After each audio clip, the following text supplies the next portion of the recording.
I started programming when I was 5 or 6 years old. My parents gave me a choice, a bike or a computer, and I chose a Commodore VIC-20, and the rest is history.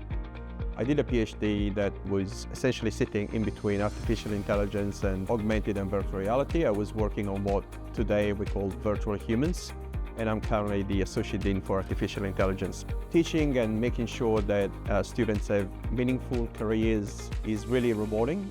So every student enrolling in the school will go in a boot camp experience where they learn about programming hands-on, and then once they do the boot camp, they move to a studio.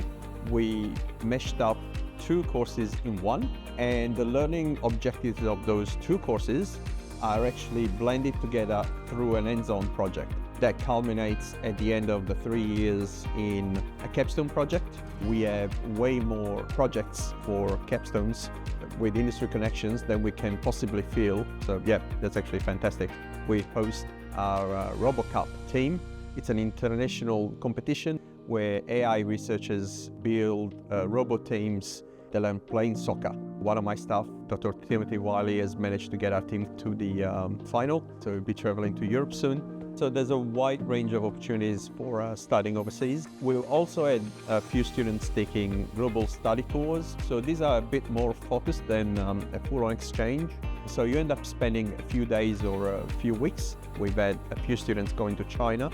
They had the really interesting experience of working with a major mobile company and seeing how the whole mobile ecosystem works in China as opposed to Australia.